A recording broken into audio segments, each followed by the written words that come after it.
Actually हम लोग थोड़े इनसिक्योर हो गए थे पीछे बैठे, एक एक के बाद एक सबको बुलाया जा रहा है, हमारा कोई जिक्र नहीं है। तो हमें कहीं ये भूल भूल तो नहीं गई क्या? हमें रिमाइंड कराओ भाई, हम भी हैं। बहुत तकलीफ होगी, इसलिए कि हम में तो थोड़ी बहुत अकल थी, बाकी बहुत बेवकूफ़ थे।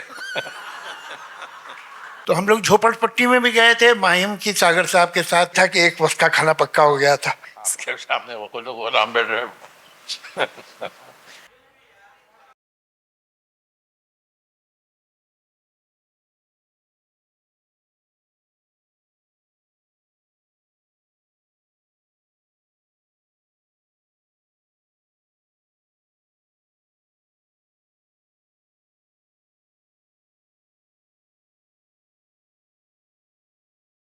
Yes!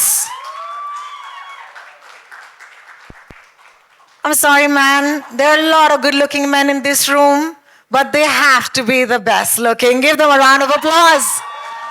Our heroes, our stars, our superstars. Salim साहब, जावेद साहब, अक्सर कहा जाता है कि जिनके हाथ में ये माइक होता है वो एक सवाल हमेशा पूछे तो पेचीदा सा होता है, लेकिन आज ये सवाल पेचीदा नहीं है और वो है ये, कैसा लग रहा है? अच्छा लग रहा है। बहुत बहुत शुक्रिया सलीम साहब। नहीं चले जाए, आने वाली पिक्चर भी अच्छी होना चाहिए, इस पे काम नहीं चलेगा। एक्चुअली हम लोग थोड़े इनसिक्योर हो गए थे पीछे बैठे, एक एक के बाद एक सबको बुलाया जा रहा है, हमारा कोई जिक्र नहीं है। तो हमें कहीं ये भूल भूल तो नहीं गई क्या? हमें रिमाइंड कराओ भाई, हम भी हैं। बिल्कुल बिल्कुल। I do want to start by asking the both of you कि हम सब ने ये फिल्में देखी हैं, थैंक्स टू यू, ये पूरा जनरेशन जो है वो आप ही की फिल्मों की बदौलत इस देश में हम बड़े हुए हैं। लेकिन what was that secret formula, आप हमें आज बता दीजिए, दैट मेड सलीम जावेद। जी, वो सीक्रेट फॉर्मूला मैं चाहती हूँ कि आज आप वो सीक्रेट फॉर्मूला हमें बता ही दे। तो फॉर्मूला ये है कि उससे बहुत से लोगों को बहुत तकलीफ होगी, इसलिए कि हम में तो थोड़ी बहुत अकल थी, बाकी बहुत बेवकूफ़ थे।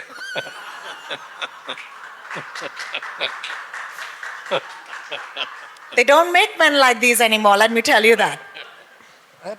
जावेद साहब, आपसे सवाल पूछना चाहूंगी कि what is it about your partnership that made it so special?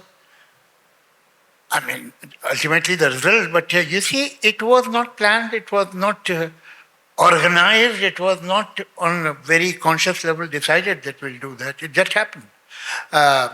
Incidentally, the first job I got in film industry was with Mr. Kamal Rari for 50 rupees. Then I jumped to 100 rupees in Mr. S.M. Sagar's film, where I was an assistant director. Besides that, I was writing dialogue also, because no other writer was willing to write the dialogue of सरहदी लुटेरा. तो हम लोग झोपड़पट्टी में भी गए थे, माहिम की सागर साहब के साथ, वहाँ एक राइटर था, उसने भी रिफ्यूज़ कर दिया। फिर मुझे उन्होंने कहा अच्छा चलो तुम लिखो। तो मतलब चॉइस का मामला नहीं था, मगर वो मेरी ज़िंदगी की शायद सबसे अहम फिल्म है Sarhadi Lutera, because that is where I met Salim साहब।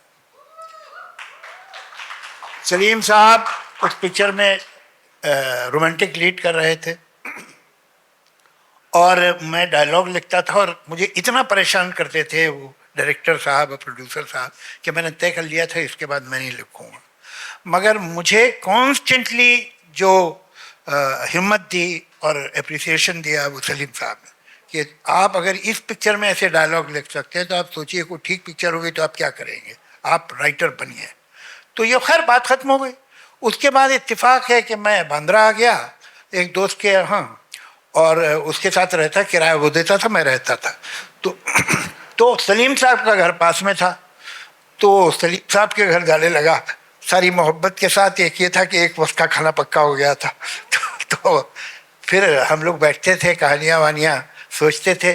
एक दिन हम बैठे थे कि वही सागर साहब जिन्होंने सरहदी लुटेरा बनाई थी, जिन्होंने हमें इंट्रोड्यूस कराया, वो आ गए और उन्होंने कहा भाई एक शॉर्ट स्टोरी है और तुम दोनों जो है वो उसका अगर स्क्रीन प्ले बना दो। तो हमने कहा ठीक है, कितने पैसे देंगे आप? तो उन्होंने कहा 5,000। तो आइए, मेरा तो एक हार्ट बीट मिस हो गया। तो हमने कहा ठीक है। तो हमने 14-15 दिन में वो स्क्रीन प्ले बना के उन्हें दे दिया। ये घोस्ट राइटिंग थी, हमारा नाम नहीं था पिक्चर में। लेकिन वहाँ एक सुधीर भाई थे जो अभी भी शायद आपके टच में हैं। तो सुधीर भाई जो है, उन्होंने, उसको तो मालूम था कि हमारा काम है, तो उसने कहा सिप्पी फिल्म चले जाओ। तो हमने सोचा सिप्पी फिल्म इतनी बड़ी हो, हमें कहाँ काम देगी। लेकिन एक दिन दोपहर में कुछ करने को नहीं था तो मैं चले ही गया। तो वहाँ बात की, तो उन्होंने कहा अच्छा आप दोनों आ जाइए। मैंने कहा हम लोग तो साथ काम कर रहे थे, अभी ख़त्म किया हमने स्क्रिप्ट, तो आप दोनों आ जाइए। तो फिर हम दोनों गए और फिर हमें वहाँ काम मिल गया। तो वहाँ राजेश खन्ना से मुलाकात हो गई। राजेश खन्ना ने हमें कहा कि तुम हाथी मेरे साथ एक स्क्रीन प्ले लिख दो। तो कोई ऐसा दिन नहीं था, कोई ऐसा टाइम नहीं था जब हम दोनों ने बैठ के तय किया कि अब हमें पार्टनर हो जाना चाहिए। It just grew, it happen like that. और फिर तो आपको पता ही है, मुझे बताने की ज़रूरत नहीं है, rest is history. The rest is history. Thank you so much, Javed Saab, for taking us on that little journey. And there's a lot more in the docu-series, I can promise you. At this point, Salim साहब, और यही कभी-कभी इन्होंने आप भूल जाते इतनी हो। सारी यादें हमें बता दी। अगर आपको भी उस दौर की कोई यादें हैं जो हमारे साथ इस वक्त शेयर करना चाहते हैं, बड़ा अच्छा लगेगा हमें। क्या भाई? आपका माइक थोड़ा समय हेलो और पास। हेलो साहब ठीक, हेलो, आप ठीक? अच्छा ठीक है। हम जा रहे थे एक मरतबा एक फिल्म के उस पे प्रीमियर पे। हाँ, हम ये जावेद साहब और मैं एक ही गाड़ी में थे, जा रहे थे। और हमारे सामने एक प्रोड्यूसर डायरेक्टर जा रहे थे जिन्होंने 20 साल पहले फिल्म बनाई थी। तो बच्चे आए और ठोकना शुरू कर दिया और बॉनेट को, सलीम जावेद जिंदाबाद, सलीम जावेद जिंदाबाद। तो एक 10 रुपये का नोट निकाला मैंने और उनका कहा कि ये लो। और वो जाके आगे वो जो उनका नाम दिया डायरेक्टर का कि वो उनकी गाड़ी के आगे क्या करो, और उनका नाम दिया कि जिंदाबाद बोलो, जिंदाबाद बोलो। तो वो जैसे ये उसका जाके उसने जिंदाबाद बोलना शुरू किया तो उन्होंने पीछे मुड़ के देखा। तो देख के देखा, मेरे को लोग जानते हैं। और इसके बाद गाड़ी चली।